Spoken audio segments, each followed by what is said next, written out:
Leeds, Leeds, Leeds. What is happening? Welcome to Working Hours, an oral history podcast about a place called Leeds, a time called now, and an activity called work. Working Hours wants to record 1,000 loiners over the course of this, the most important decade in the history of the human species, and ask them about what they do all day and hear how they feel about it. My name is Simon, and this is all my fault. My mission here is to try to map out what my city, Leeds, a city that has declared a climate emergency, did during humanity's biggest emergency. On Working Hours, we hear how loiners have, are, and will be coping with our multiple and expanding crises during their day-to-day working hours. Can we turn things around? We'll find out. To tell this story, I need loiners like you, dear listener. I need people in Leeds or people from Leeds to come on this podcast and just tell me what they do all day and let me record how this affects us. Thank you for listening. What did you want to be when you grew up? So, I think when I just thinking about or just follow the memory line to my childhood, I think I always like making something. So my parents' house has 2 rooms, which is the smaller one and the bigger one. Mm-hmm. And the smaller one is kind of deep in a corner of first floor of my parents' house, and a smaller room. And the bigger one is twice bigger, but it's more closer to everyone. Mm-hmm. I have a younger brother, but I think usually big brother takes the bigger room, and then a younger one have to go to smaller one. But I did prefer smaller one. It's because I could be on my own, and then also less, my family talking, or it's less distraction.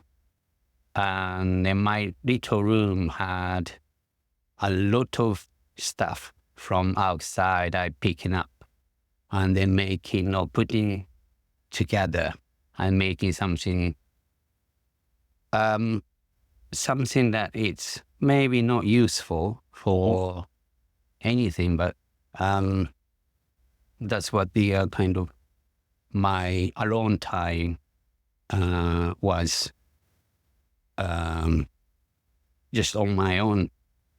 So when I was little, maybe not like a clear dream that what I want to do or what I want to be, but I think naturally, I had the idea that maybe something, making something Mm-hmm. for my life. But of course, when you are little, it's a lot of things interrupt your dreams and everything, because, your every day is different ideas when I was little. So, making something. You said, so you were born in Japan. Yes. So when did you leave Japan? So I left is very strong word, but I started living this country when I was 22. Mm-hmm. So I went to I went to language school. Yeah. And with no English speaking skill. Yeah. Now think about it, it's a very brave thing to do, but it's very strange that I didn't really worry. I wasn't really worried anything about, language. Move into the other side of the world. Yeah. It's funny thing that I always tell people is that my first language school was in Brighton, and I got to stay in London and then got trained to Brighton in the morning. I only knew that I got to call my host family from Brighton station.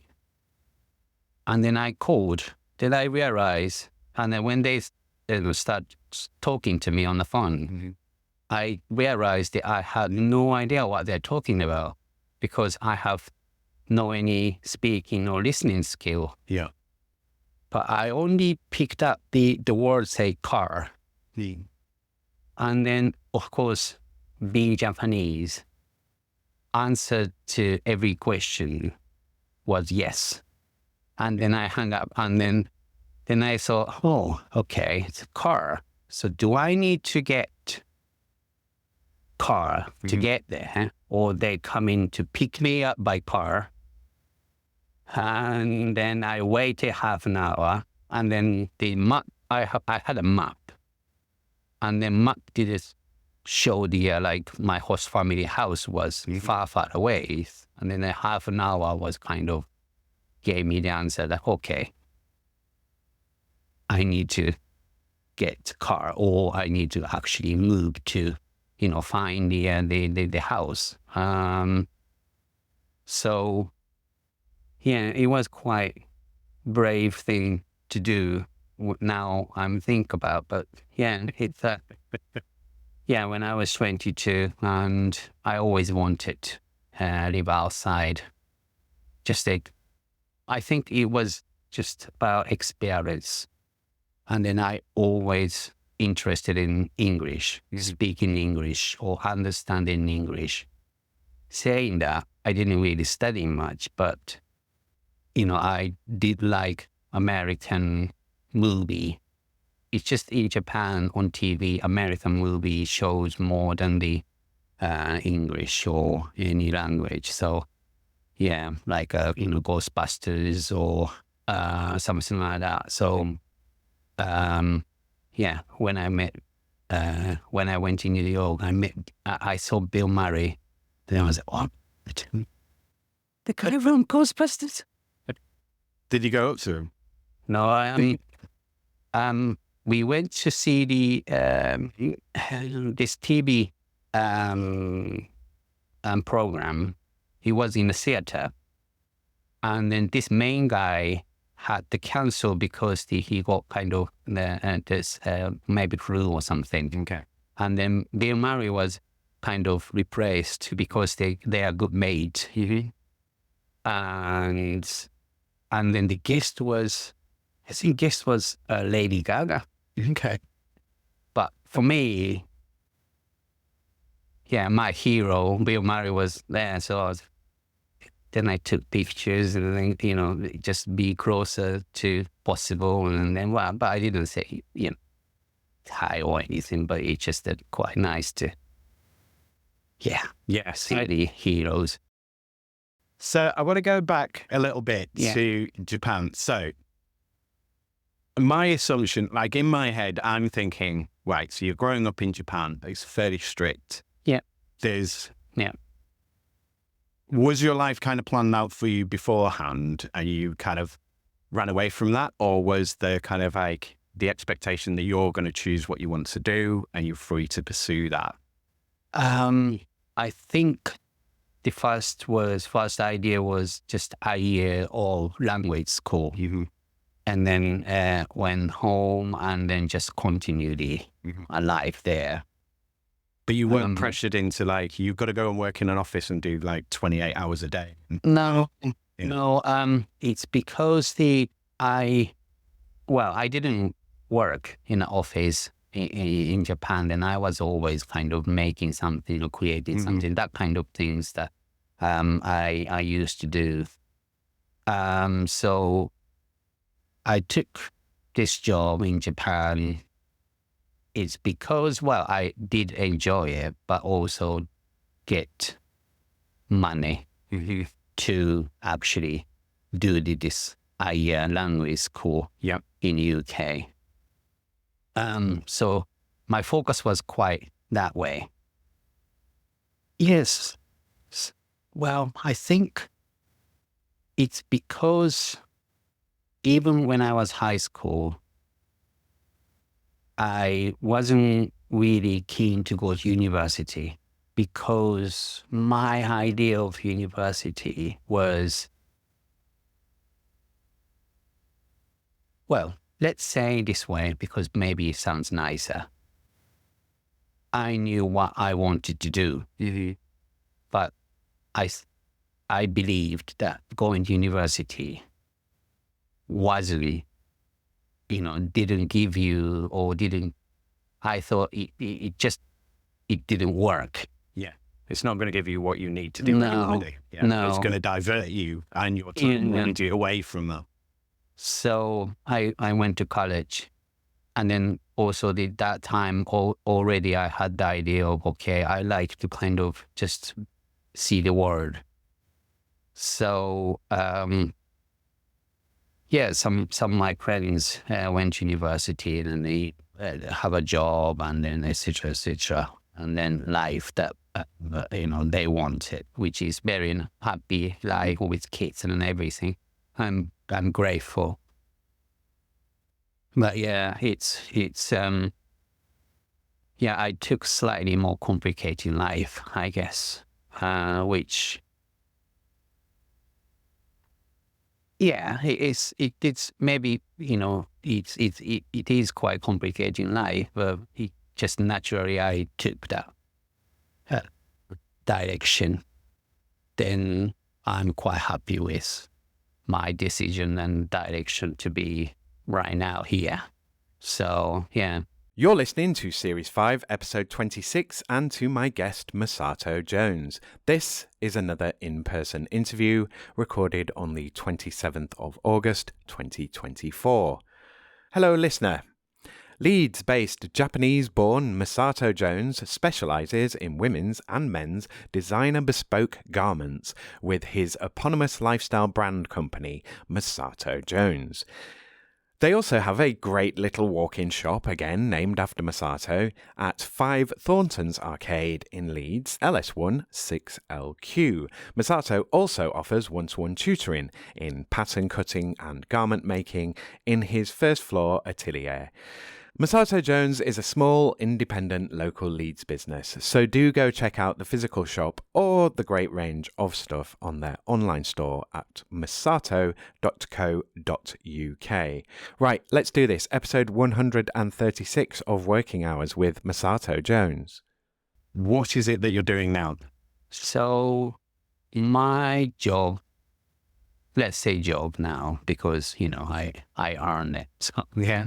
My job is roughly say making garments. So I specialize for bespoke. So I do take measurement from customers, or I make something that the client want, shapes and shit and everything. Then I also make pattern, which is the kind of drafting the garment on the paper. And then I actually also make garment within my skills and knowledge. So that's my job. And then that's what I've been doing since when I was 30 years old, which is seems to be a million years ago, but it's still... It's not that much, I think. Yeah. Why I started. So when I was in Brighton, I think UK compared to Japan, UK gives you more opportunity to feel creation and creative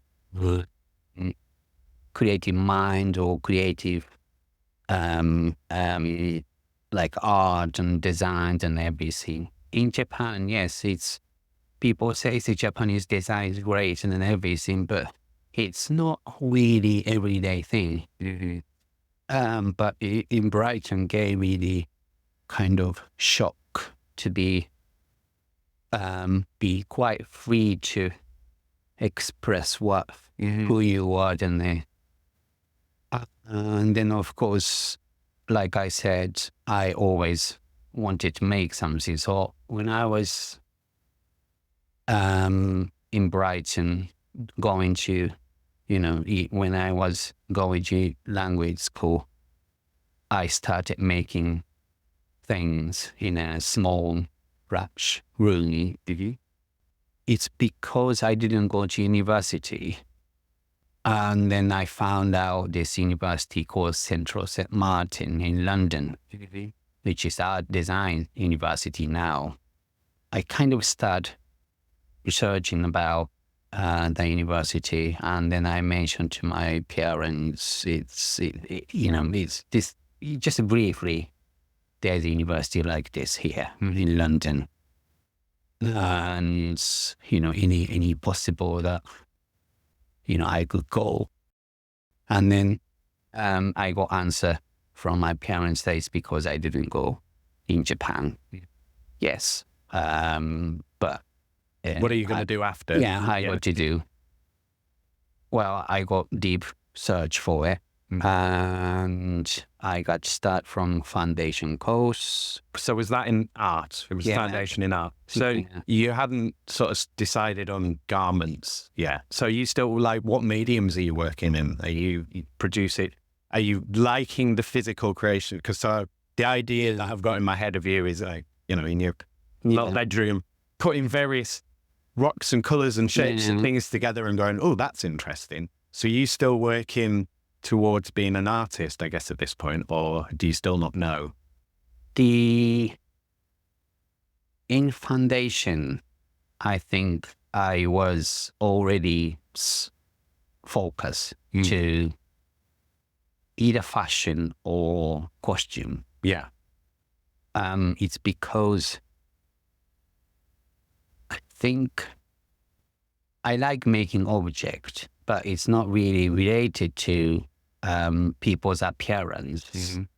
I just not really get into that much as the garment or even what you wear or that. So is there like an element of practicality to it then? It's like it's like I want to do art, but I want it to be functional, utilized, useful. And then also I like fabric. I think even when I was making something, I hope the fabric was always you need there. that textile as well, don't you? Like tactile, sorry, in textile, Yeah, and needles and threads and that. Even when I was little, these things are quite easy for me to control my hands and everything. So when you're working on a garment, are you, like, do you spend a lot of time in, like, are you familiar with flow state? Have you heard of that? When you're into a job and you just sort of, the world kind of disappears and you're just working away. Is that the kind of, because you're working on your own a lot of the time. So is that where you mainly work? You're just sort of like beavering away on a garment and you're kind of lost in what you're doing? Or is that an idealized relationship? I think it's the sound is always makes it. I think sound is very important for me, but also as it's because it's quite important. The sound, noise, and everything also distract me quite a lot. Right. Yeah. To lose my concentration. Yeah. So when I work on my own, the silence is very difficult for me. Okay. It's because, living situation or working space and everything, you get noise, even small one. Yeah. So to avoid that, I like to listen in film. Yeah. That I already watched. Yeah. And then I listen to it like 100 times. So even just listening to it, I could kind of see what's going on the screen, which is up me to avoid watching the film. Right. Yeah. So just listening. And when I was working, even I listening, it's very difficult to describe it, but I can imagine the screen, but also I'm very focused to what I'm doing. And It's kind of like you need to occupy. It's like, I don't know, does it seem like, so let's say there's two kind of parts of the brain. One part of the brain is looking for distraction, and you're kind of going, here's your distraction, and you're keeping that part of the brain occupied so that you can actually just crack on and do the bit that your other part of your brain wants to do. Yeah, it's like two things. Yeah, it's happening. Like if I don't satisfy this part of my thinking, it's going to bother me through this whole thing, and I won't be able to do it. Yeah, it's yeah, I know what you mean. Yeah, but it's hard to put into. Yeah, it's but that way I could focus it, and then I'm very easy to get into what's happening in front of me. Yeah. So, yeah, it is quite, funny about talking about that. I never kind of questions or talk about these bits, but yeah, it's kind of like you're engaging it's so that you can go into flow state, I think. Do you know what I mean? So it's like that. So I need to engage this thinking part of my brain, the bit that's always going. I need to engage that so that I can be automatic. Is that kind of? Yeah. It's like when you drive, when you're driving and because you don't really think about driving, do you? Like you're concentrating and so on, but the gear changes and stuff are quite automatic. You've kind of internalized it. So it's like, you know what you're doing, you know how to make a garment, but you need to be free to be in that space to actually do it. Yeah. It just gives me the kind of, the mindset to it. Yeah. And then also, the film that has like a gunshot or noise, it always like boom, boom, boom, boom, boom. I can't do that. It's just a bit too much. So it needs to be like dialogue and music or storytelling. Yeah.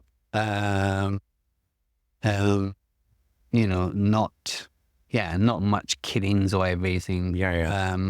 I like fantasy. I like adventure, that kind of thing. So, makes me feel quite uplifting, that film, in a nice way. Then that also helps me.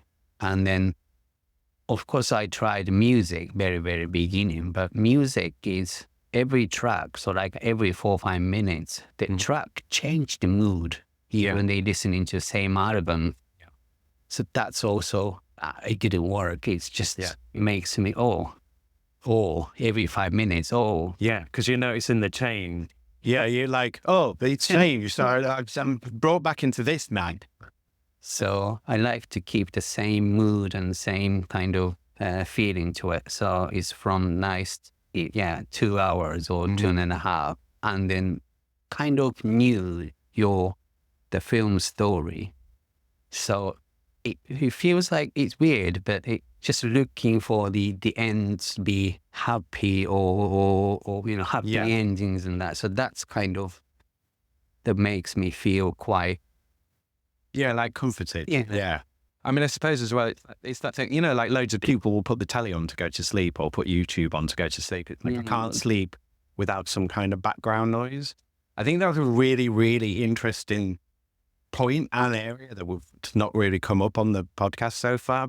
How important noise is to work. Like you think about a factory or something. Like I know in my own family, like, older generations and stuff, people who had gone deaf because they worked in a factory or they, they converse with people at a really, really loud level because they're used to talking over machines that are making a huge racket. And noise disturbs us from work. But I think also a lot of the time it helps us work because you've got that kind of dirge. It lets you be in that mindset. The mechanical mindset. I think it's really interesting. Yeah, I think it's because this this time now, we live in this, time of the history of this planet and everything.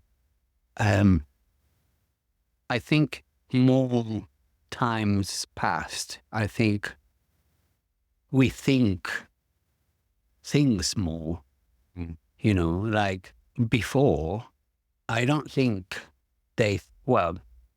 except genius people, they think more. But I think people don't talk this kind of subject long time ago.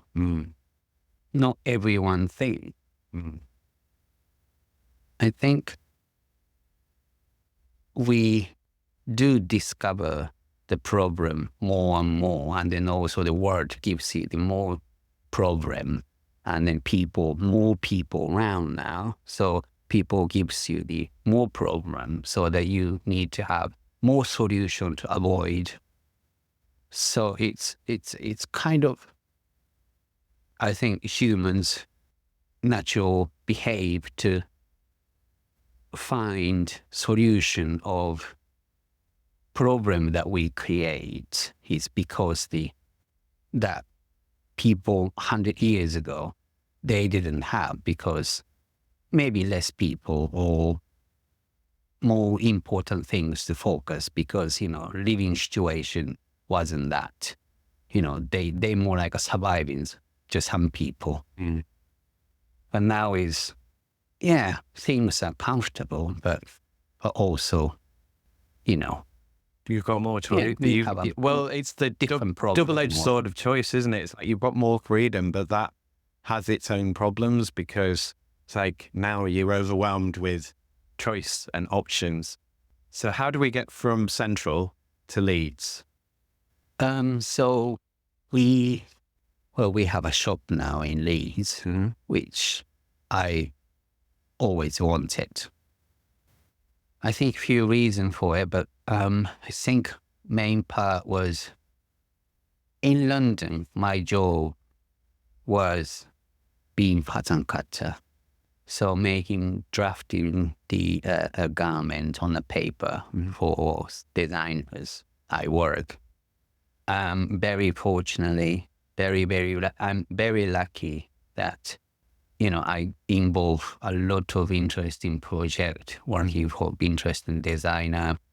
But my job mainly was making one-off or made to measure. Yeah. And then I met wonderful people who taught me a lot of things, how to make or what's the quality, talking about quality. The quality mind I think it's very, very important. Very important. Not even like making garments, your decision making. All this is, you have to think. And then maybe be away from the question, but my university is a dissertation, like that you write a lot in a university. I was writing about genius. Okay. How genius comes up. Yeah. Ideas. What's genius? Who they are. What they do, etc., etc. It doesn't have to be that, straight word, genius to be subject, but that's a quite simple way to put it. And the one book, the very, very first sentence, it's always stuck on my head. It says, everyone think, but not everyone think well. And that's always, even now in my head, it's, when, all the decision or decision or everything that some people involve, and it just I don't feel comfortable or decision or answer. And then of course, maybe judgmental things involved. Of course, we love judgmental things, but it's instead of completely no or hate or that, just to think that maybe we could think slightly better, or if we think this way, it's just a way of thinking. You think we all have to think, well, yeah, I think that's. But we're not trained in that. We're not, like, I mean, you think of the traditional sort of school experience is like, pay attention, focus your mind on me, nice front, like, listen to the authority, do as you're told. Not like, why do you think about this? What are your thoughts on it? Like, what makes you think that? Just, these. You're encouraged to do that later in life. Yeah, like when you're starting a business or whatever, there's mentors aplenty. You'll be like, but what do you think? And what's your, do you know what I mean? It's there in society, that sort of, come on, be yourself more. And it's that, but that's not something, well, I don't know. I've not been in school for a long time. That was never something that was in school when I was in school. And then they do it now. But when I was at school, it was like, shut up, pay attention, do as you're taught. Well, the decision making or thinking well is very important when you're grown up. Even if the school didn't, teach you or guide you how or, focus to it. But especially having business, the decision is like everyday thing. Even like choosing a fabric, this or there, and then which you think it works, which sells. Mm-hmm. And then, of course, buying fabric, you pay for it.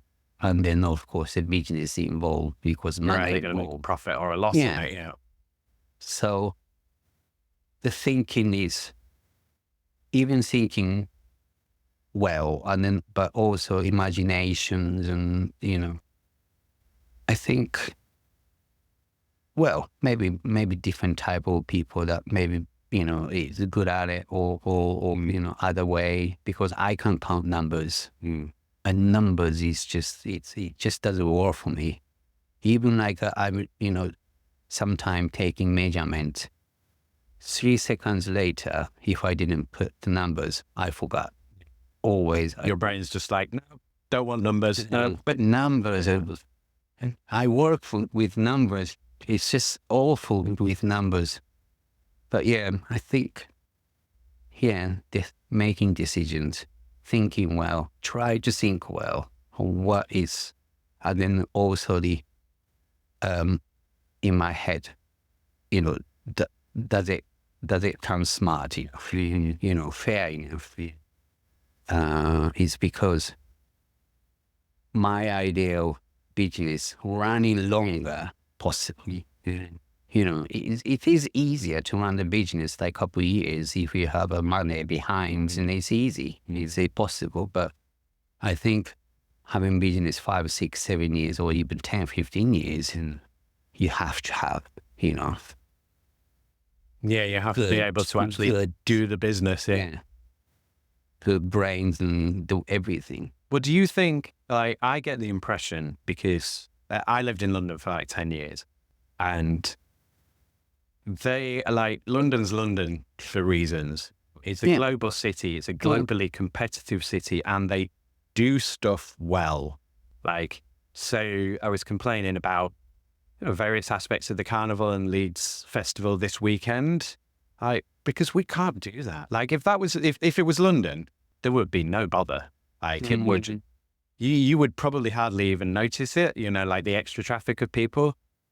I was there in 2012. I thought the whole of the Olympics was going to be a nightmare. Disaster. You didn't notice the Olympics was going. Do you know what I mean?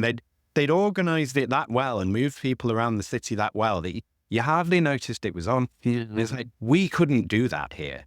But it's also within the businesses. I've worked in a bunch of businesses up here, and I'm like, you would if you tried this in London, you'd be gone. Like, you can't run a business like this. Are you supposed to be serious business people? Do you know what I mean? It's like, because they know what they're doing. And I think that, that time that you mentioned, I think that's really vital, because you were shown how to do stuff properly, like by people who have been doing it for a long time and have to do it at a really high level. And they're not just competing within Britain, England, whatever. They're competing globally. They have to be able to do it properly. Yeah. I think that's a big thing. And I think that's like, we need to start headhunting all the people that are in London and getting them a company here. Showing us how to do it really, really well. I think it's somehow, London or in any global city, yes, the yes point is higher. Yeah. Much, much higher. And it's understandable that not everyone have to go to London or global city to have that, point or expectation that you have to have. Some people naturally have it. I understand, but for me, it was necessary to be in London working with top people to know what it is. Yeah. And it just differs between experience it or being there or naturally have it. It might do the same things, but when you have decision making or problem, it's because London gives you a lot of problem in that level, and then you solved it or you experience it. Either you fail it or succeed. It doesn't really matter as long as you experience it. Then that experience gives you the future kind of knowledge to how to solve it or how to react. And then, of course, when you are younger, these things, either you fail or that, you still, you on and on and on. Yeah, keep going. But if you have your business, even, especially like here, a small business, and then, big decision, and then it's not working, it kind of damage business a lot compared to what it was in London when I was younger. So I think it was good for me to see all that, experience all that. And now, okay, well, this is something quite similar to that. Yeah. Let's go this way. Yeah. It's like you've gained that knowledge and experience, those kind of solutions, because you had the volume of work and issues arising and so on, and being at that kind of more competitive level. But that's not the context within Leeds. I mean, you're in Leeds, but the market's different. The way of working is different. What customers expect is different. The price range is different. Like, it would be much harder to make a garment that you're going to sell for thousands of pounds in Leeds, than it would in London, because there are plenty of outlets selling, multiple thousands of pounds outfits. So I think being here changed my idea of what I need to make, is because there is no point making garment that it's no point and reason for being here making something that people not wear. It's no point. Why then? If I'm just putting my ego with garment, and then start complaining about why people not buying this, it just doesn't make sense to me. So, I need to make what I like to make, but also what's nice to wear.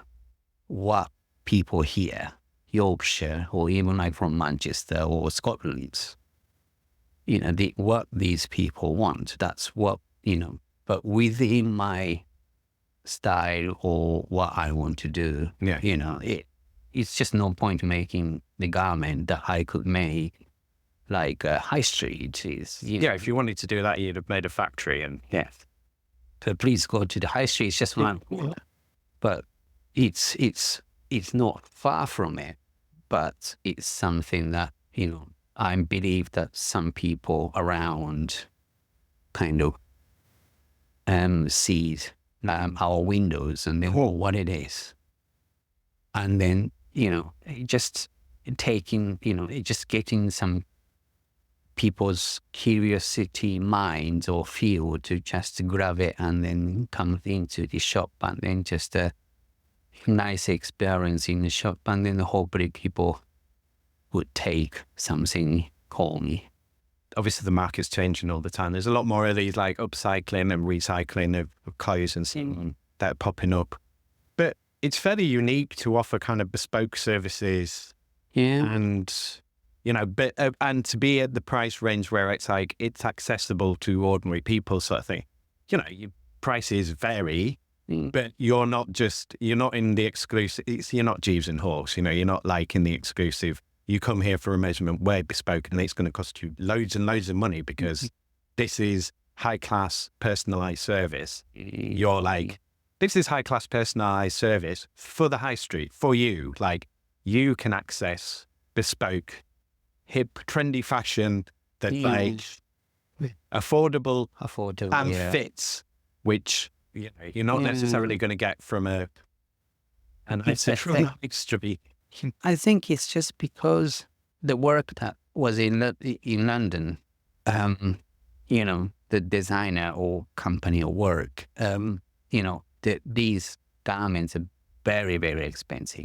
Very expensive. It's maybe not better to mention any work, but they're very expensive. It's just didn't feel much of. Well, it's because I didn't design or anything, but you're not doing your own work. It's you're doing what you want to do, but not kind of. I'm working in the area I want to work in, but I'm not happy with how I'm working. Like I'm not doing what I actually want to do.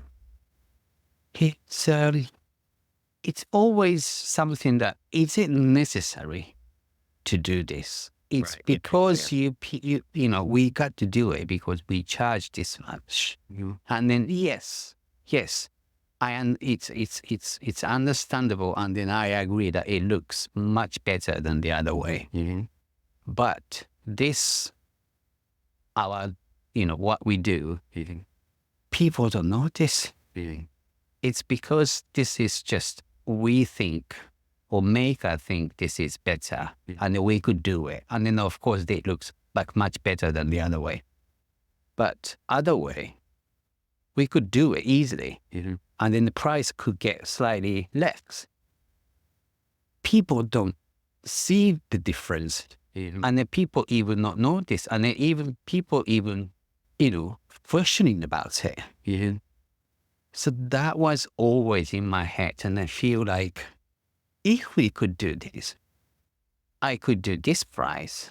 And then if I'm not using this fabric, I could do this price. And then I feel much more comfortable to do it. You're not creating all that pointless waste. I don't feel like this. I don't shake to touching this fabric. It's because it's so expensive. Yeah. But there are a lot of different fabrics or different quality fabrics that it looks so much beautiful, and then it's affordable, and also, as long as I'm not making 100 or anything, it doesn't damage this planet. Then I'm quite good at making one-off pieces, and then the shop gives me the chance to see customers properly, taking measure, do the fitting. So I did a proper job. And then the fabrics that I'm comfortable with to create certain quality that I'm happy with, that I could live with my name on the back. Yeah. then I could do this price. Yeah. And because I enjoy making, and I'm quite grateful that you believe me to make or pay for this much money to garment that you don't see it yet. And that's also the thank you for your support discounts, or it's yeah. Why not? It's something that, it's very thankful for it. So yeah, that's why I think that's the reason that also like to have a shop, physical shop, because that way my skill and knowledge, I could service and to properly, I could do it. So how long did that come to you fully formed? How long did the kind of shop outlet idea take to formulate and for you to kind of jump on that? Or was that like, how did you get from working in London doing the work that you were doing to now? Was it just a simple, like the idea formulated and then you were like, right, I'm going to do this. I've got a plan, got a place that I'm going to do it. Off we go. So I had my label in Japan, just online, but I have a studio far away from central London. But I have a studio, so I did make my garments, but only put it online. And then, of course, it's not like, like a best-selling or this and that. It's just some people knew us online, on Twitter or social medias, and then we get to know each other, and then they start trusting the quality of or service of what we do, and then we could sell. But having shop now, probably I make garment 10 times more than in London. So I had the label, but having shop, it's because in London, of course, your business is lack of people ordering garment or sweatshirts or anything. Always rely on work from outside. That made me feel like, yes, very lucky that I got a lot of offer or, asking to join the project. So my work was never stopped. Always something going on. But at the same time, having the idea of if they are not there, if this offers not coming to me. So I do my best, but it's very depends on them, not me. Yeah. So I like to stand on my own. I earn enough money from our customers, not my work customers. Yeah. So that way, having shop, well, be away from it is the first idea. And then in London, it's no way. You can't do it. It's too expensive. My family is just a decent, nice family. It's not like a million. Then they can't afford to buy me a boutique in London. No. Even they asked me to work restaurant to earn my rent when I was, doing university. Yeah, they could pay university fee, but not everyday life. Yeah, it's a lot of money. Yeah. So doing that business in London is just no way. Yeah. And then start looking for cities in the UK, Leeds, Manchester, Liverpool, Edinburgh, Glasgow. It's because my partner's from Leeds. I was going to say it's always the case. Yeah. Why did you think Leeds? Yeah. My other half. Yeah. and the families round. Manchester, Liverpool, I didn't feel much about from city, and especially having the idea of opening shop where in Manchester, where in Liverpool, it's a bit too big for it. Yeah. Especially the small business. Yeah, it's like, where's the perfect place to get the most footfall in Manchester? It's like, well, that's a really hard thing to figure out. I like Manchester, but it is a chaotic, like, It's like loads of bits of smaller- town, and then there's like a big derelict bit, and then there's like another bit of town, and then it's like, how does this city work? Whereas Leeds is just like, all the shops are in that bit there. Yeah, it's here. And it's here, but people around, they come into here. But even coming here, they only stayed here to do the shopping. So I thought, oh, okay, that makes sense. Our family is round, and I still get phone call from London to do some, and then the train running nicely.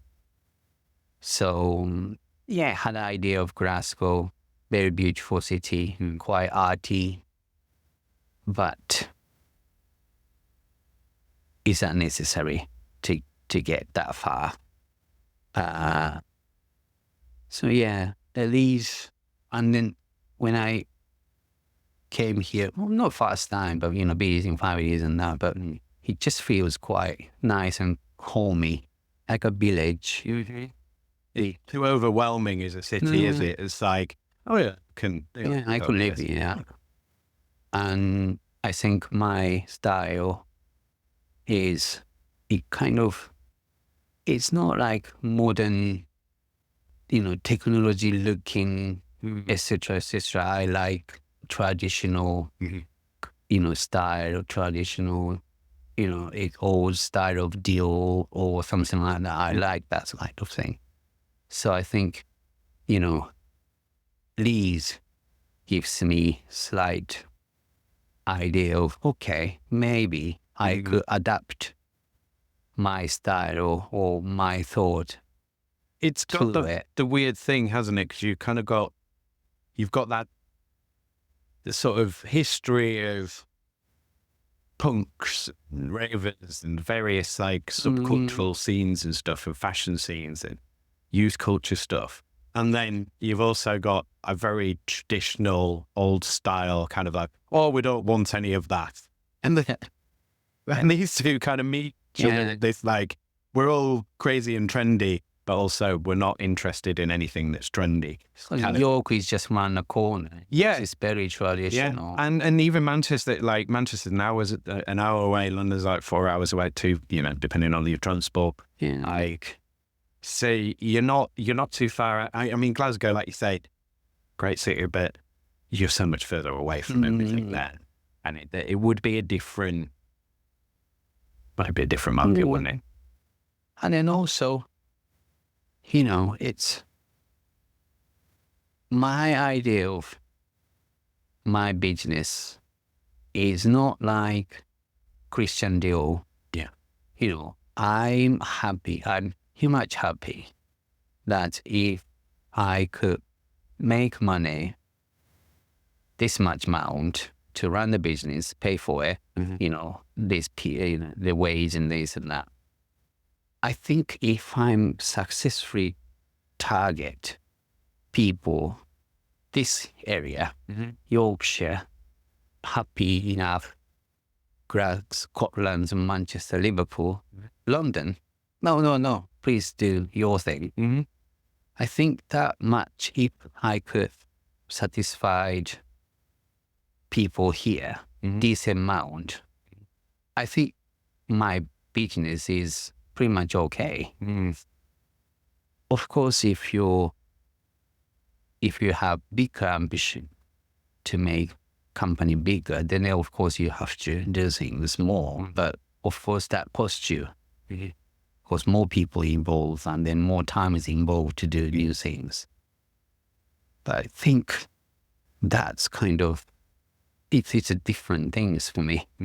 So my idea of it in here, I like to make garment for people here. Mm-hmm. Just make sure my work is good enough to these clients to come back or talk to other people. So the new people come in and then grow gradually. I think gradually also my idea of it, it's important. It's like singing competition. You want it. Yes, it jump into number one, but God knows where to go. What do you do where next? they going. I think you have to have your base, then build. It takes time, yes, but I think it's just a lie. Yeah, it is that thing. I mean, if you think of, I don't know, let's say, what should I use? But you think of so there's an old bandstand in Roundhay Park up on one of the hills that's all overgrown and stuff. I didn't know this was there for years and years.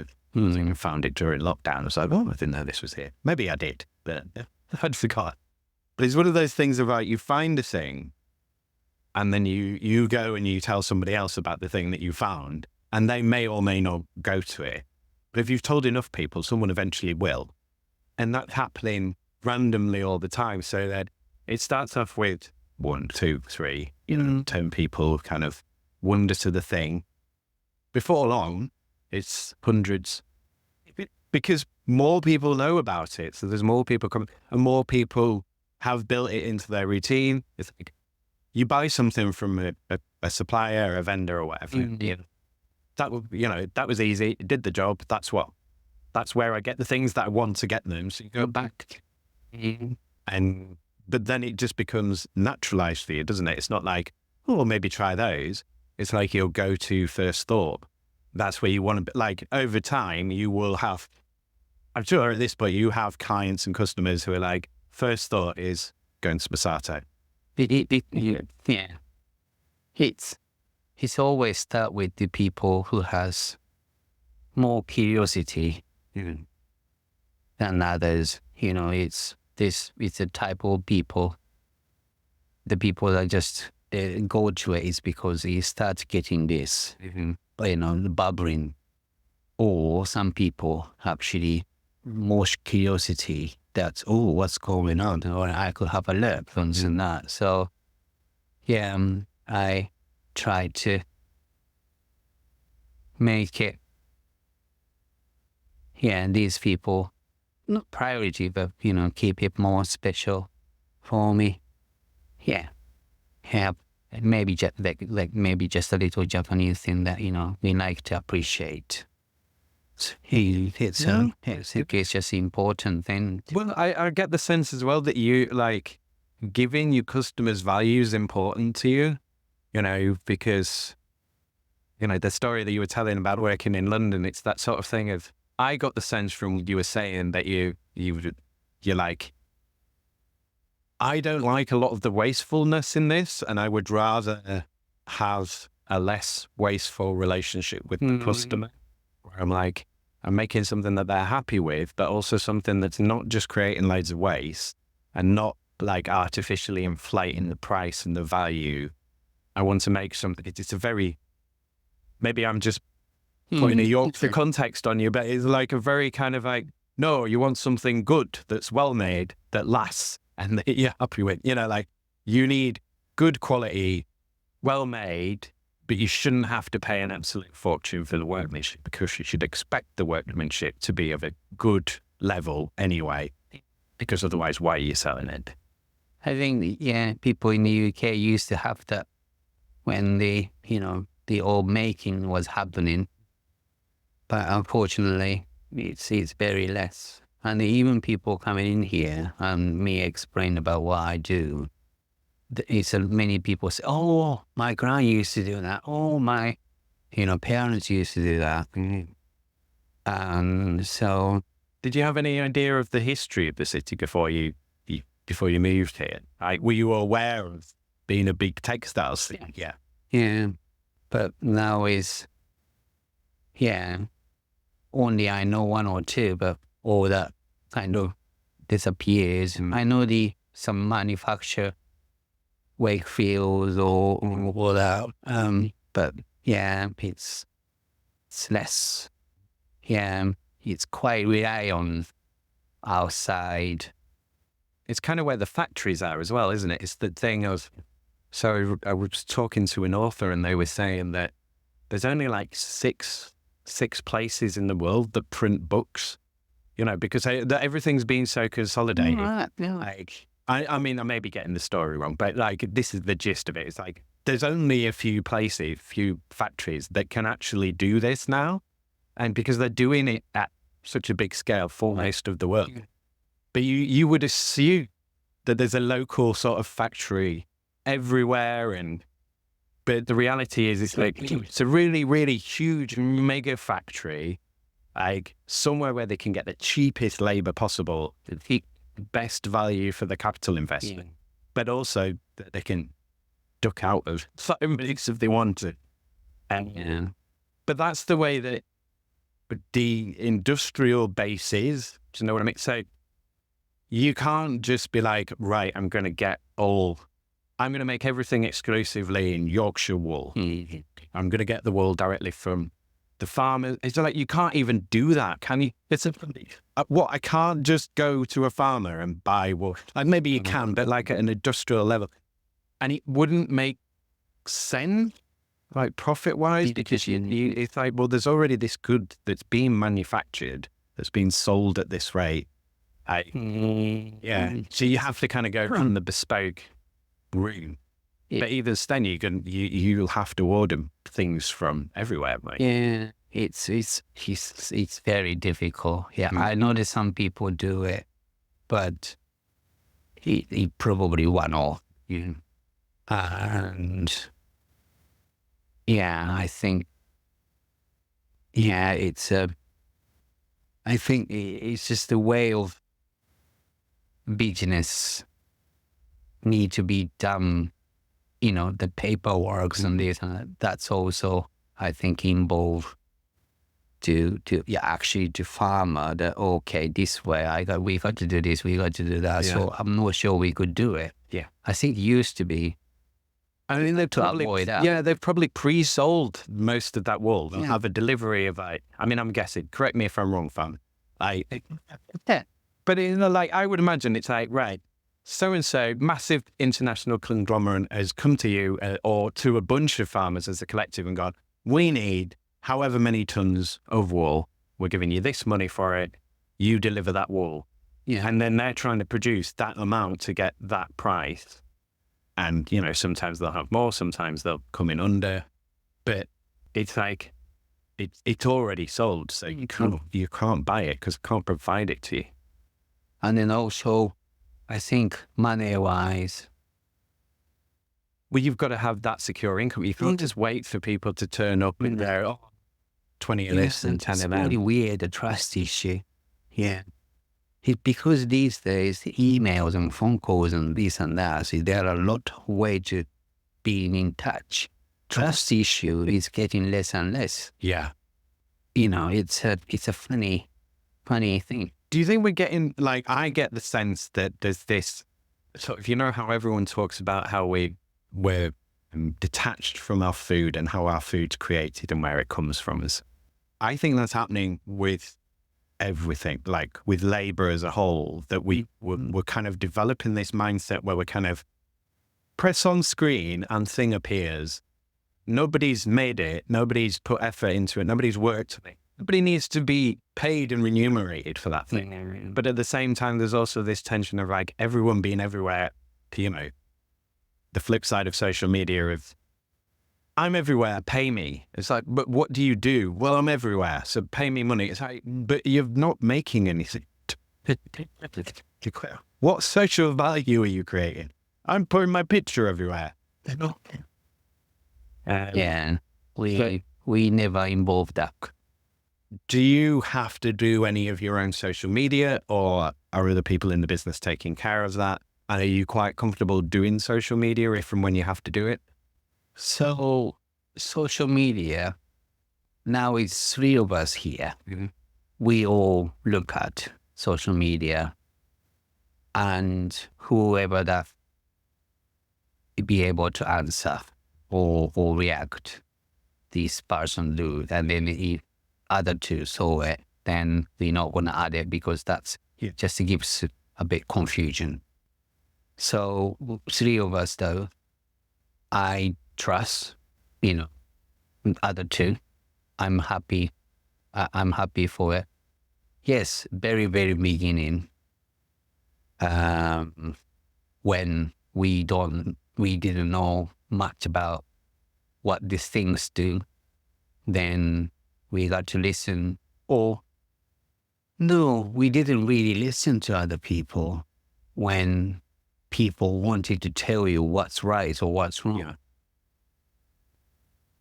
And especially my partner, he was like, I'm not sure the things that they say. And then I say, well, just do what you think. Do what you think is better, because I think every time if the goal is 10 steps away, and then if your answer was involved by someone else, you cannot get the answer 10 steps away, because between 1 and 10, you have to answer all that. Mm-hmm. And your first one is involved with someone's idea, you struggle to get 10. So that time I said, well, do what you think you think is best, so that you could answer all that question until the ends come. Yeah. We both liked organic way of growth of business. So we target people. So we never target any celebrity or someone wanted to wear garment and someone asked free clothes, and then we always say no. Yeah. You have to buy. And then yes, there are some famous people, but they pay. Yeah. Because they enjoy the garment, they believe the what I create. So, we just wait until someone that speaks same language you say. Then okay, I'm happy to make. Then the experience that you have much more enjoyable. Yeah. And then brings new opportunity. I works a couple company or designer who did that free clothes. They all gone. Yeah. It's just it's bubbled like a couple years, but these people get free clothing every month from everywhere, and then of course. It's the amazing thing of how do rich people stay so rich? They get everything for free. Like, not only have they got all the money, they don't have to use it. So yeah, I think it's just a way of business, how you want it. Then who tell you then what you take from it, and then yes, we always careful. And and you didn't get into this business. Well, you didn't. Nobody gets into any business to give celebrities stuff for free. But it's like, it's like, but I get the argument for it, and the search engine optimization of it. But it's like, that's not why I've done what I've done. I've done this to improve the relationship with my customers and with my work. That doesn't align with, to put it in modern terms, it doesn't align with your values. And it's like, that's the thing. The business is, you're being very values based, aren't you? You're like, how I like to work, what I like to work on. And, the scale and the level that you want to work at? Because you could be chasing like, right, we want 15 shops in the city but you're not interested in doing that. You're like, that's not going to let me work in the way that I'll actually be happy working. And then just make sure that this person is happy in the end. If some people talk about money, in a different way. Sometimes clean, sometimes dirty. Money is dirty. I don't want to talk about money and this and that. But I think that's how to explain this. I like to pay if one of my artists friends, she makes jewelry, and then she said, then I saw her one of rings that I really like. Then I said, I think I like to buy. It's because it looks nice. Yeah. And then I know you make it. So I like to buy. And then she said, you can have it for free. Yeah, for free or such discount. And you thought, no, I want to support you. I know. It's maybe support is not the right. It's more like I like to spend the money that I earn from what I do to spend the money is kind of the symbol of your skills and this and that. Yeah. So this is what I do. Yeah. Come into money looking thing. Yeah. I like to spend my or part of body as a money to buy your thing. Yeah. So that's kind of gives these things, it's very part of it, part of me. Yeah. It's supporting that. It's sometimes, yes, it's a beautiful work, but it's also like, I can different. see the price. I know how much it is. I've decided to buy it, not just because I think that's good value at a good price and represents me giving you money for work that you've done at a price that you've set for yourself that I agree with. I like to buy. I want to buy that and support you. Yeah. And then you don't need to give me a special discount because we're mates for that. Yeah. Yeah. I like to buy, yes. Yeah. The money that, the price that you say. And then, yes. Yeah. But that's like most people in England wouldn't, because the reason people offer you mates rates is because most people are like, I'm your mate, can I get it cheaper? Like, yeah. But that is so common. And that's a very, it's as British as the thing of, when someone comes to you and they say, I saw this thing, it made me think of you. I didn't get it for you. I nearly bought you this thing. It's like, why are you telling me about something you nearly bought for me? You just want me to go, well, thank you very much for thinking of me. It's the thought that counts. No, it's not the thought that counts. You're not thinking of me. You're thinking of yourself and how many brownie points you want for telling me that you thought about me and didn't do anything. Oh, yeah. I would prefer you bought it and then, Yeah, and then you can tell me about it because it's here. It's here. Don't tell me about things that aren't involved in related to anything. Okay, so do you want to say any more on social media? So we've been doing this, and not charity work, but we've been doing this things called Beanie Masato. We have the one section on the website, masato.co.uk. It says the Beanie Masato, and then we sell beanies. And then when people buy one beanies or two beanies, as many as you can, we donate same number to a charity organization around the UK.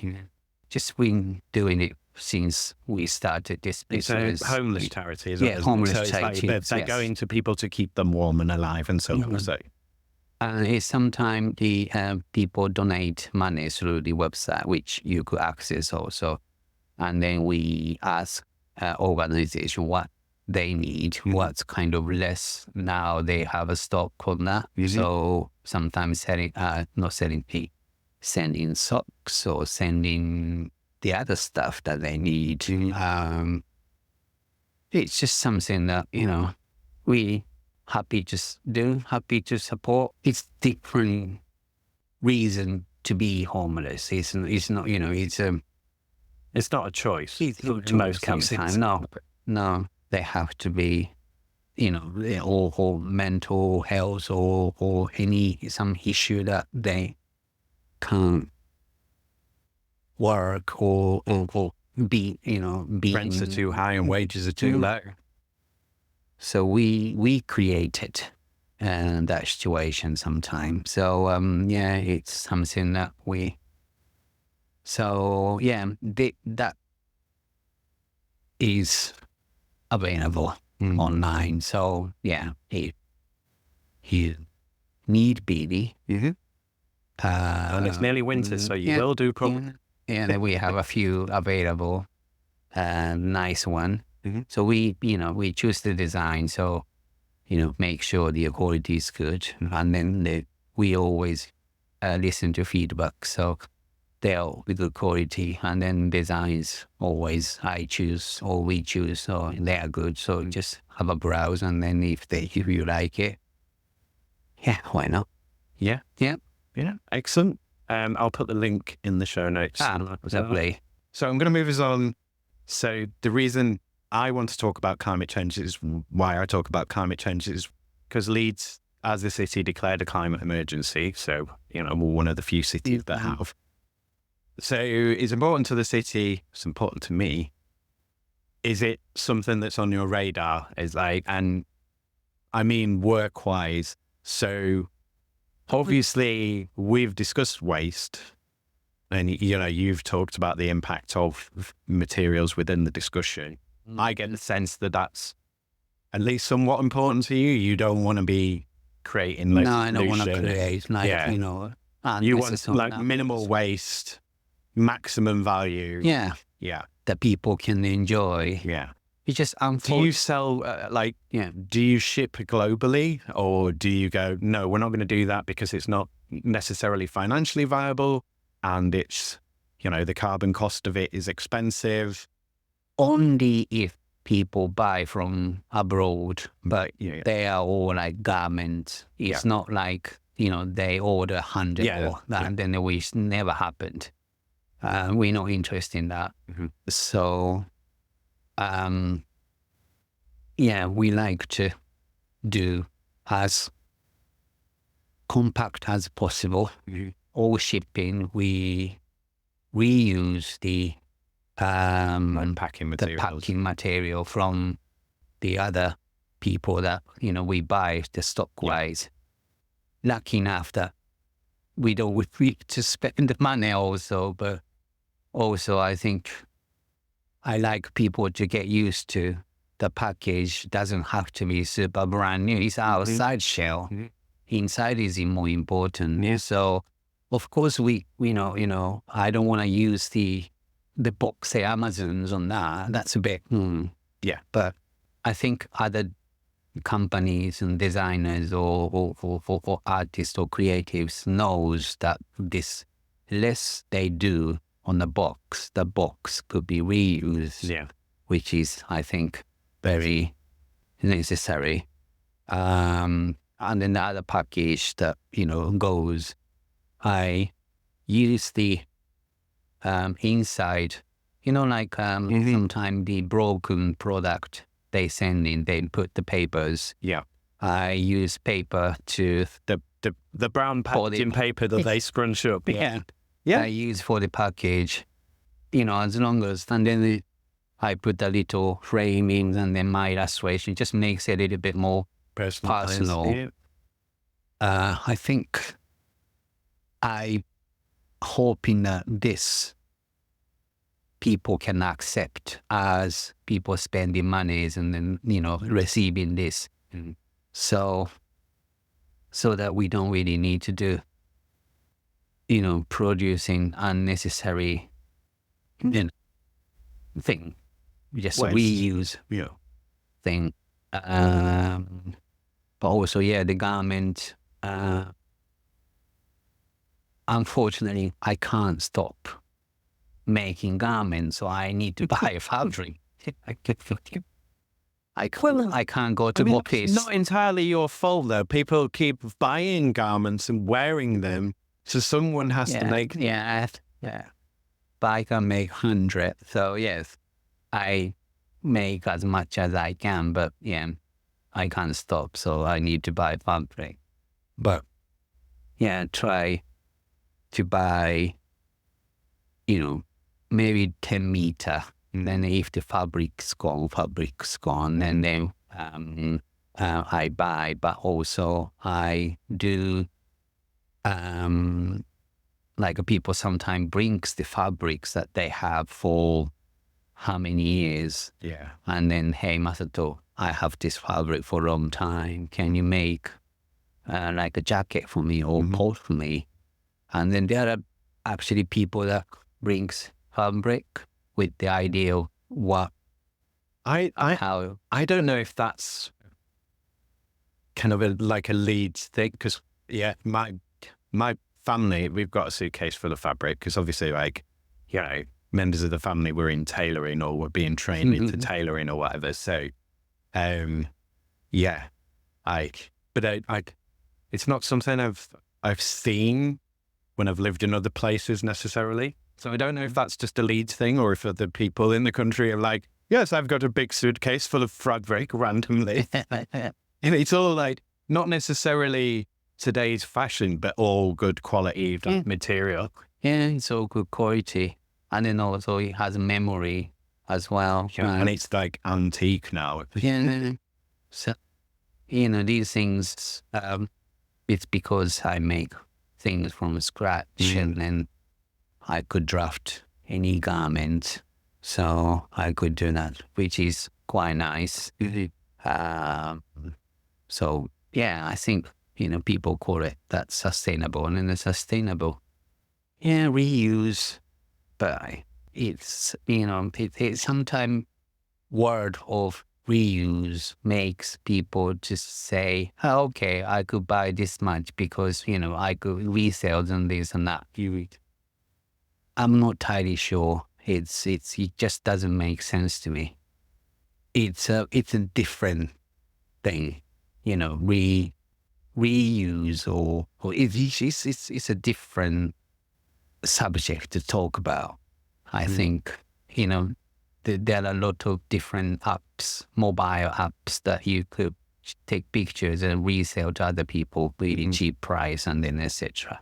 It's getting quite popular, but it makes, if someone has the idea, okay, we could do that, then I could buy new stuff and then I could resell it. It's the same thing. It's not solving any problem at all. No. So that, that apps or that, new culture has also good things. And then also if people start misunderstanding of the good thing, misunderstanding what they need to do to be. Yeah, I know what you mean. It's like we're engaging in this solution that's being given to us for this problem, but that's not actually dealing with the problem. It's just it's surface level. It's different. You're not actually tackling the problem. No. But it's like, but within the fashion sector, within the textiles industry, the garment making, like, you are far more sustainable than anything fast fashion that's coming out of a factory with, like a sweatshop that's producing masses and masses of stuff that's ultimately just going to go into landfill, into the ocean, into the seas, like into our bloodstreams. Like, but you're making garments for people, like not just bespoke, there's garments that people can buy and come in and peruse and so on. But you're also doing that, like making things that will last, that will fit, that people like at a price that they're happy with, like so that they value it. Like if you buy some sweatshop garment for, 99p somewhere. How much value do you have for that? Like, none at all. It's nothing. It's essentially litter already, isn't it? It's like... Yeah, it is, yeah. Which is not... I mean, they are functional as well. Like, some people have to rely on those cheap prices just so that I have some clothes. Understandable, yeah. But the majority of it is just coming off a factory and going into... being shipped around the world a few times, then getting into landfill. Yeah. And it's not. But you're at the opposite end of that. Yeah, it's just produce less. Then people to know this way also you could get satisfaction of buying things in a different way of set mind. And you also get something that fits. And then you could talk about it. That's the important things. I like to buy stuff from when I was traveling, and from people that in a small shop and selling blah, blah, blah, such thing. Then I love that kind of thing is because when people mentioning about, I like your bracelet or necklace, where did you get it? I have plenty to talk about, where I got it, who made it, who said it, and then when and where and then everything. Mm-hmm. Well, obviously, if you buy or bought it from there, you could just mention the name of the shop and then that's it. Mm-hmm. Or sometimes you don't even need to mention the shop because you're advertising it for them. Yeah. So I think I like my life to be more story to tell. And then I like to be surrounded by people also do that same thing. Yeah. So, I think way of life, and it just, that's also need to be not change, but no. I think it is change. It's a behavior change. It's our way of being and relating to things, and that has been changed. That has been changed within my lifetime. I have seen us go into and I feel like I was there sort of at the beginning. I feel very much like I was trained as a child in the 80s by TV, children's programming, adverts, and so on to be this consumer that's and nagged my parents of why are you keeping stuff? Throw it away. Get a new one. It's you can pointlessly, mindlessly consume. This is what you have to do. What are these ideas I value? Get rid of that. And it's that sort of coming full circle of this isn't a way of doing things. It feels like we've just got rubbish everywhere and things are not great on a lot of levels. It's our relationship to stuff, isn't it? It's how do we relate to stuff? And that's changed and it needs to change again. Yeah. But in the opposite way, I think. Yeah. Because selling is literally you giving your baby to someone else, which, these things say, let's take your baby away. Let's do that. But if that's actually stuck the first point, then because you start realizing, maybe I had enough. I don't need 10 babies. Yeah. In that kind of thing. It's like you say, it's a value of what it is.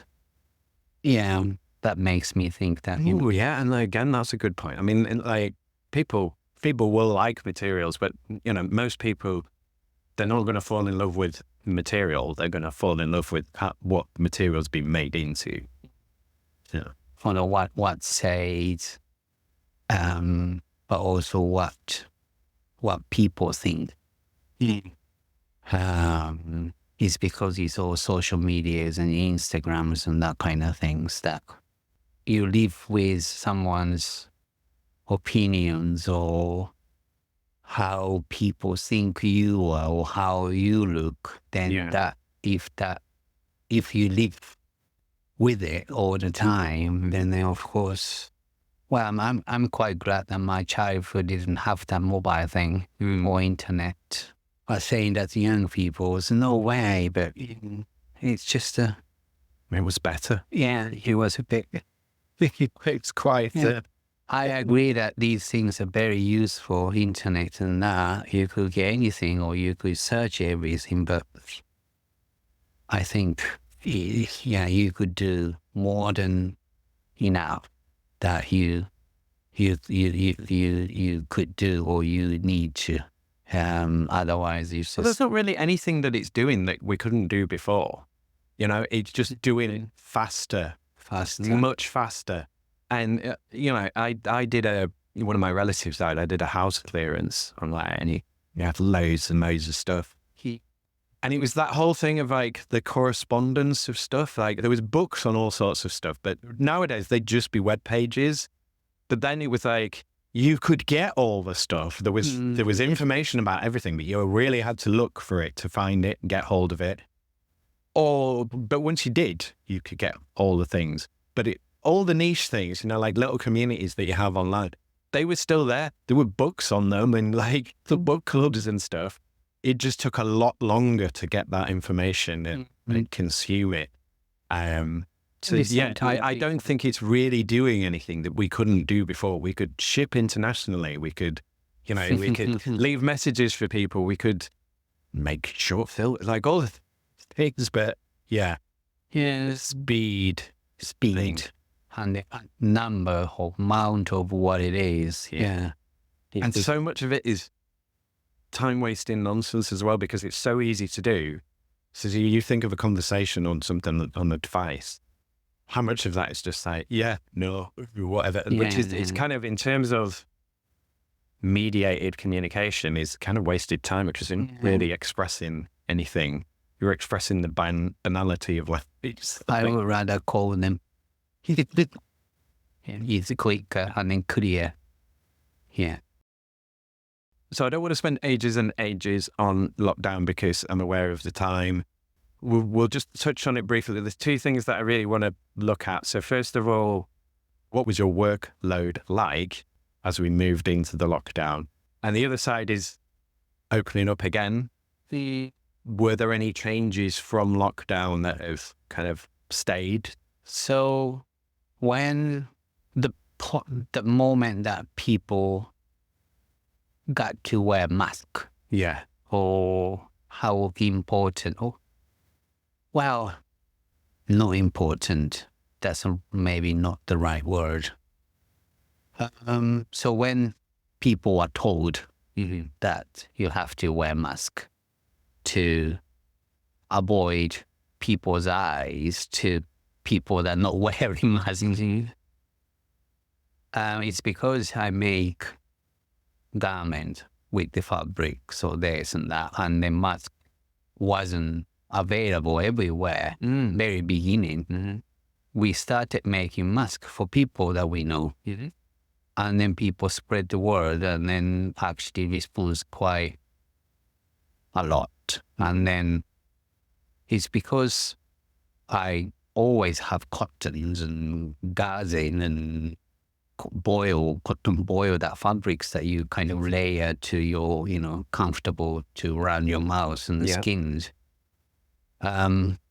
We produce masks for, to avoid this virus to people. Yeah, because there were no masks because we don't make them. No, it's much more like before this, box of mask is available for everyone. Yeah.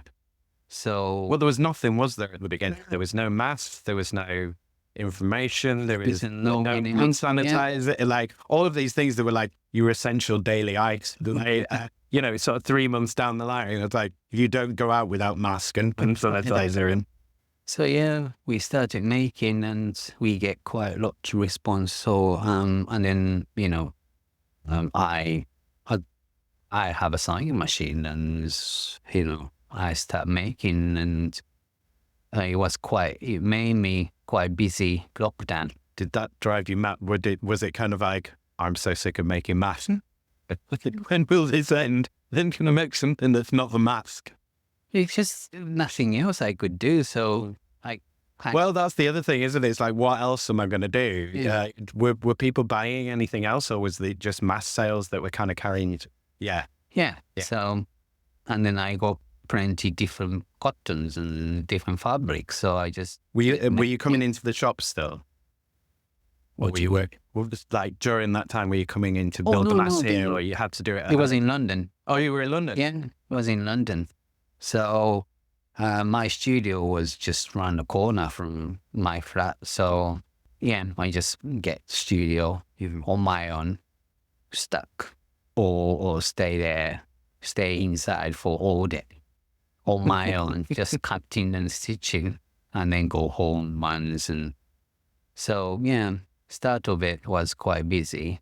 Then when things a bit ease, the other people kind of, the other companies or business start making new collections and that, and then they contact. Then of course, I couldn't go to their studio, but I have a studio, so they kind of send in or delivering the or designs or fabrics on that, or can you start working on this? And so lockdown, yes, for me wasn't that kind of stop time. It's just, and then I think, I mean, you had the website already set up, didn't you? So you were making sales online. So it wasn't like you had to suddenly go, oh, we need a website. Oh my God. no, we had it already. So we just added mask section.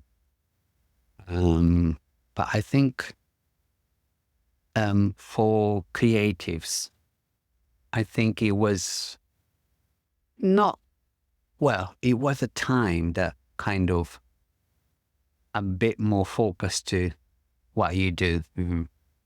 It's because it's less distraction from outside, and then being told stay or be on your own, or we love that on your own, our just ourselves. Yeah, lots of people secretly like that. I don't have to go outside. Oh, thank God. Oh, thanks God. I don't need to see people on the phone. Remind me again where I'm living in city.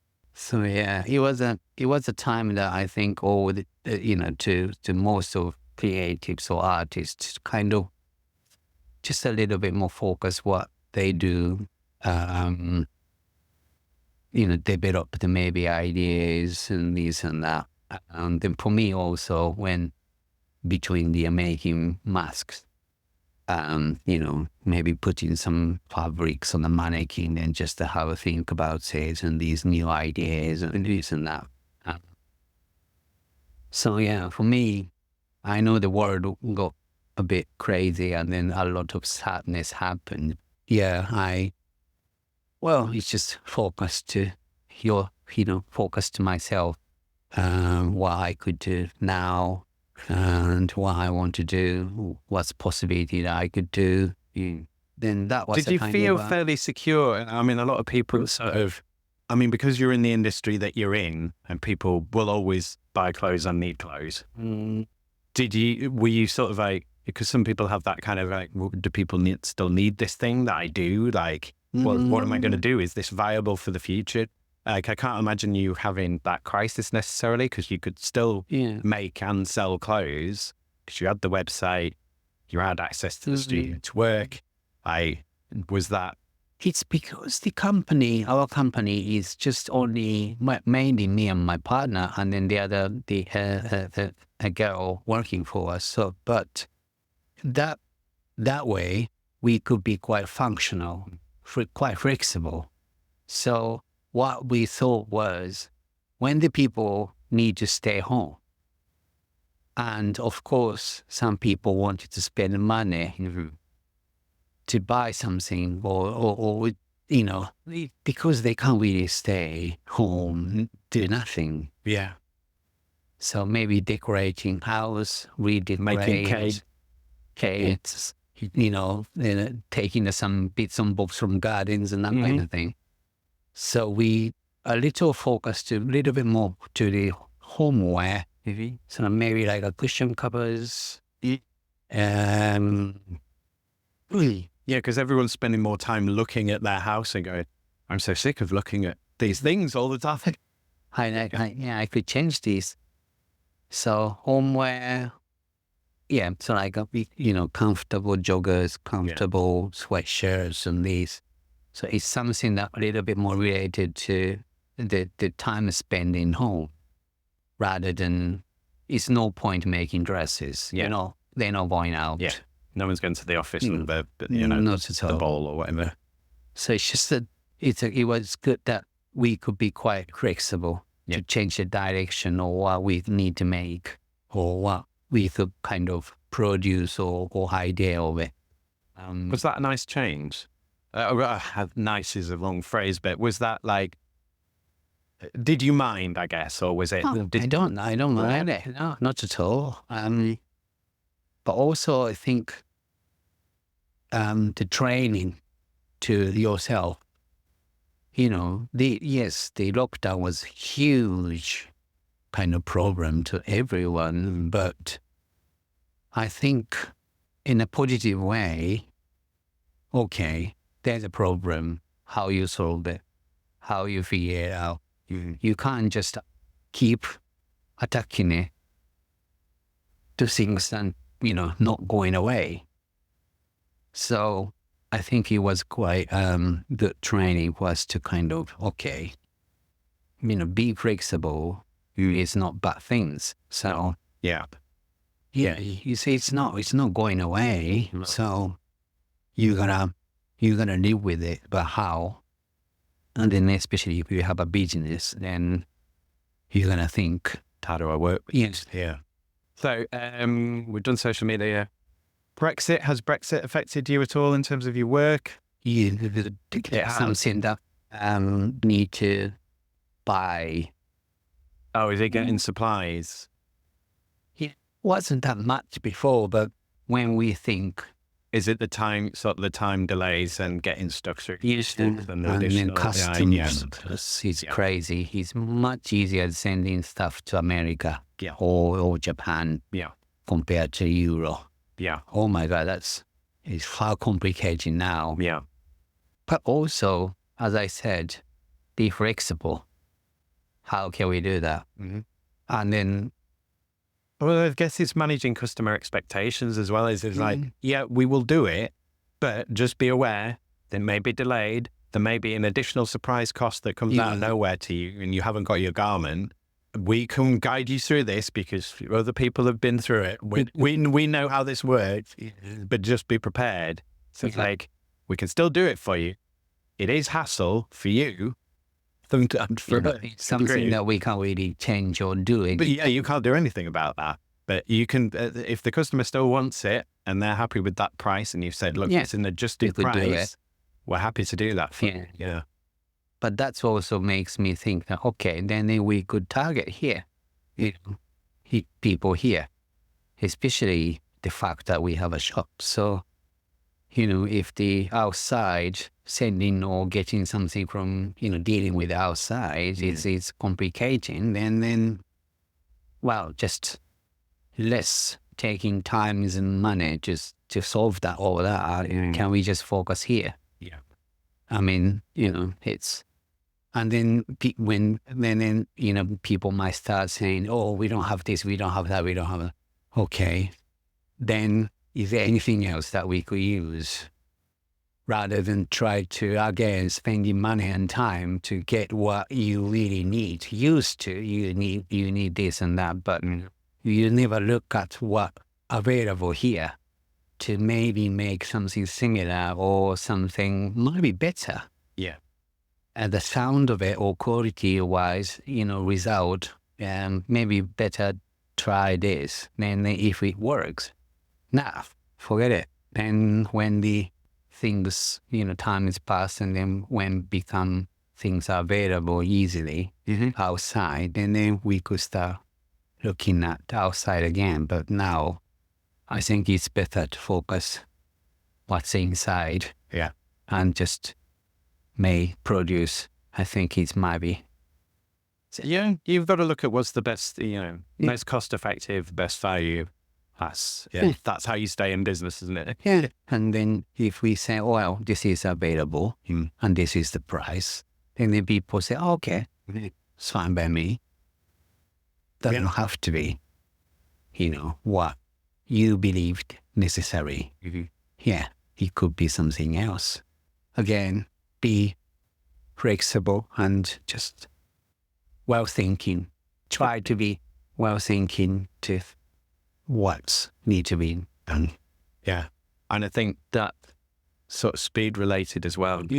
Right. There's this constant push to sort of, I've described it as like, on a machine, you'll have a gauge that's got the sort of yellow, then the green area where it's running like good, and then the red area where it's like danger. And as a society, we've decided that what we need to be is machines that run in the red all the time. It's like, this is not well thought through. That's like, you wouldn't run a machine like that unless you want to break it. Yeah. And I think like we need to introduce way more stop, think, take some time away from it, have a break, because that is productive work. Resting and thinking about things is productive work. Time. But we very much see it as like, no, you're not producing, so it's wasted. Like, not all work is production. Most work is maintenance, care. But production's important. But, I'm getting lost in my own verbiage. Understandable. It's, some says when the artist sitting somewhere and looking at one direction, they working. Looking at on the beach, looking at sea. Yeah, the artist is working, the mind is working, but it's just different time of the process of product or making something. So that's the kind of start, beginning, or maybe between the problem. That thinking is just, what can we do in this? And then try something, fail, go back to it, faking, and so yeah, it's you need the ebb and flow. Yeah. I've got 2 questions left. I'm going to speed through them as quickly as I can. The UBI question, which is universal basic income. So do you think it would have made a difference to you and your career sort of starting out? I mean, as well, you can think of now, like if it would make a difference now, but I would assume not, it wouldn't really. But starting out, would that have given you, would it have given you any more freedom or flexibility? Say, I don't know, it's a difficult question to answer. So I'll put it in a different way.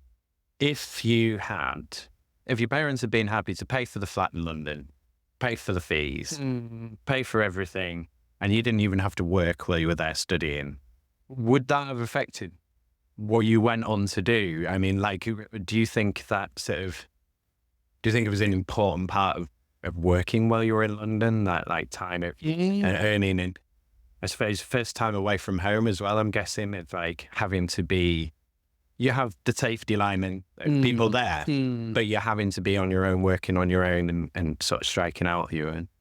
It grows you well.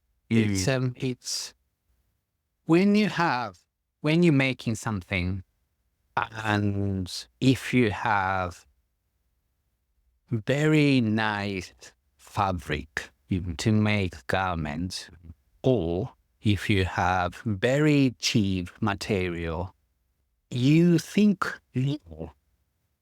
if you only available the cheap fabric because you wanted, it very depends, but if you have the driving hard to make something that, when you're young, you wanted to impress people.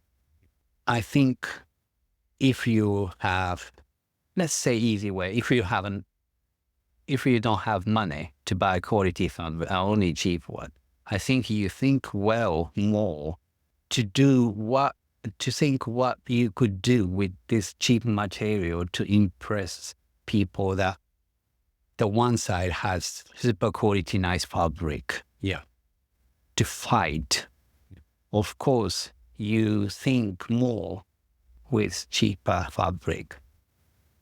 I think luxurious sometimes is nice, but I think certain amount is necessary, is just enough. If it's farther, then it's just damage people in a not nice way. But yeah, I am happy that I have to work. Even, the working time takes, taking my time to create something. But when I was working at the restaurant and kitchen with the other guys, I couldn't really do anything. But of course, I don't really need to think about cooking all the time. So my brain was also working, okay, maybe I could do this, maybe I could do that to make it like this. So that time was quite useful for me to think things. Then go back to, going home, going to my little room in the flat, and then start touching the fabric from midnight to 1 or 2 a.m. with the idea that you had in the kitchen, with a little cheap material, to see what I could do with it, what I could make this cheap stuff look like expensive. And that trains your brain so much more nicer, and then it's increase your imagination much more, I believe. Because those sort of jobs, it's hard work, and you do need to. There's a level of professionalism that's needed to do it well, but it's not. You're not air traffic control. It's low responsibility. The worst thing you're going to do is maybe scold someone. Oh well, I suppose there's allergies and stuff. So there can be life and death elements, but most of the time it's just giving people food and taking place and so on. So you don't have to fill your head with, sales and losses and supplies and purchasing and things like that. You just I've got some material. I can try some ideas. I can experiment with stuff. I can think about this while I'm at work because I know how to do this job. And that you can't do that if you're I've got loads of responsibility. My mind has to be engaged all day doing stuff constantly. You go home and you look longingly at the material going, I wish I had the energy to do something. You said, it can be vital. I think it's also, me younger, or it's even at university, it's better. And you're learning the customer service skills as well. You're learning the expectations of what people, the difference, I suppose, between school and work of age, is one thing to, it's one thing to upset your teacher. It's a different thing to upset your customer. Your customer might not come. Yeah. But I think the money wise, it's better.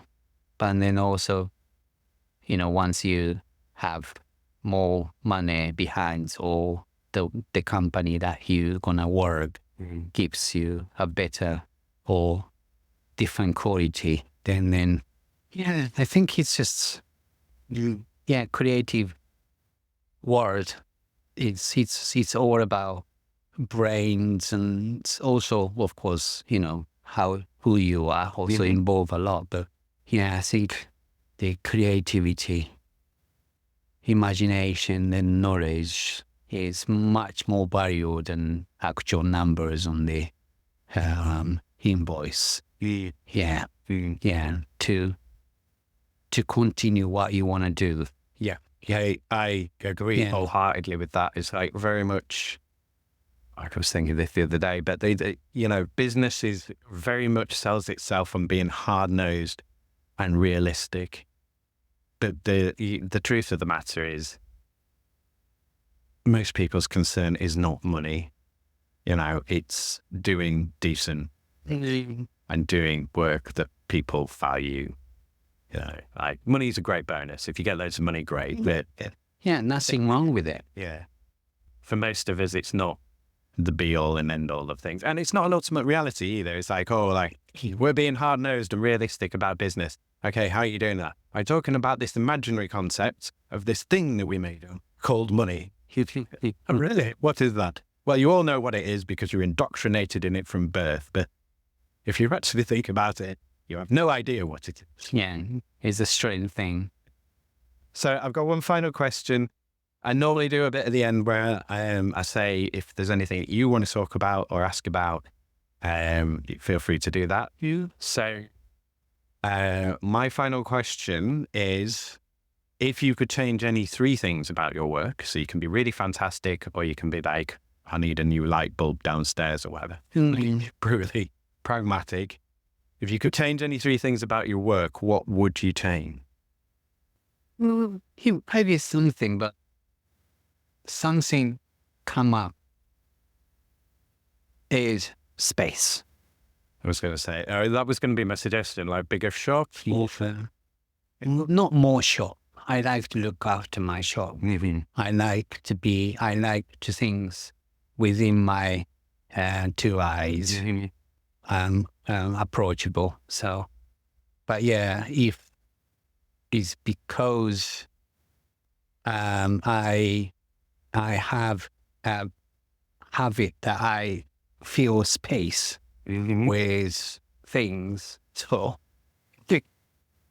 even large space getting smaller.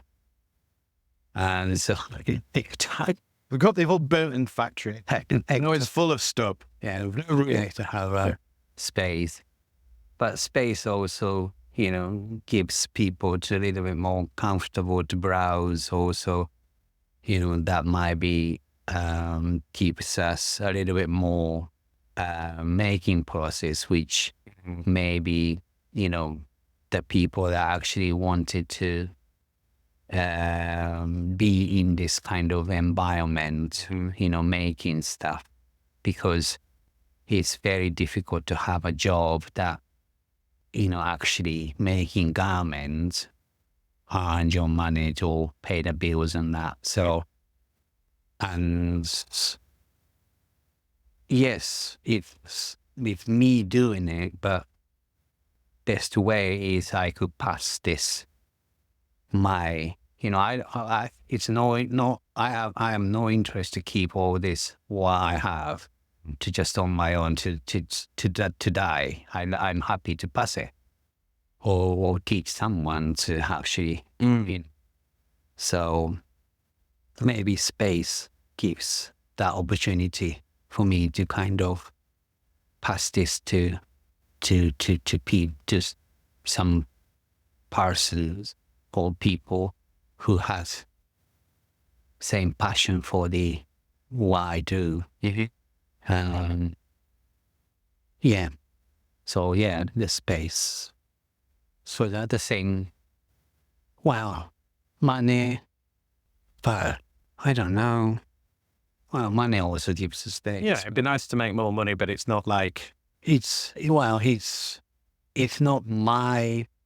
You're not going to start getting up at 5 a.m. and doing 50,000 press ups before 8 p.m. No. 8 a.m. and drinking weird juice just to try and squeeze a few dollars up.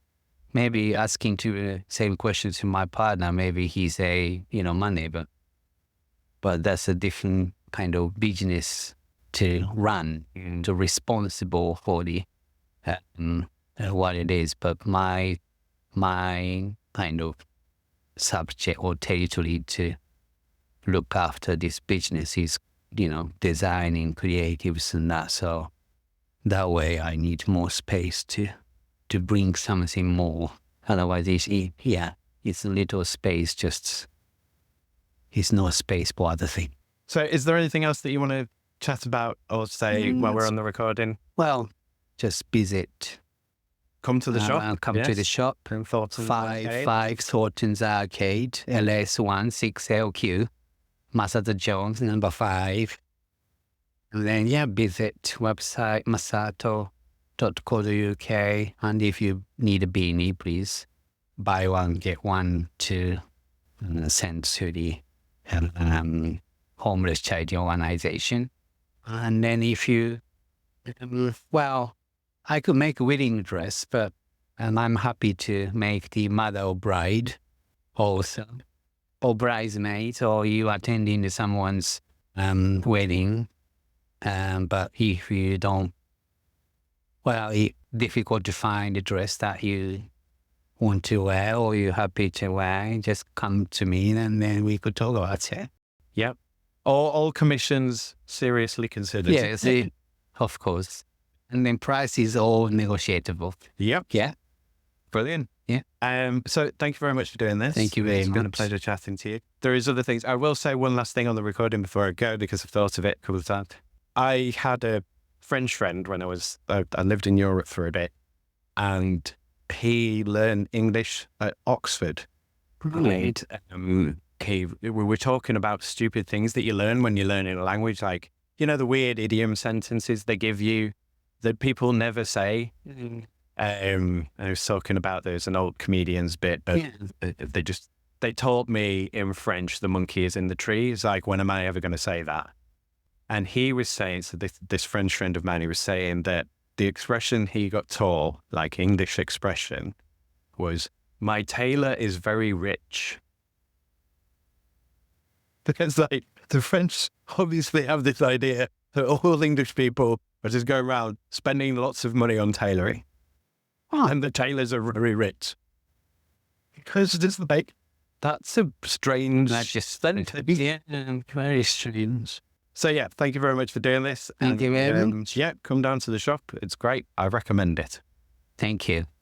Thank you again to Masato for being my guest. Thanks, as always, to all my guests. And thanks to you, Leeds, for being my subject. If you want to hear more of Masato, he is on the Light on Leeds podcast, which I know has now ceased, but I think it's still up there. I'm going to check. I should check, really, before I tell you about it, shouldn't I?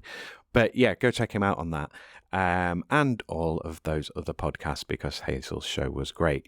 You can contact Masato at studio@masato.co.uk. And again, you can see everything from the store online at masato.co.uk.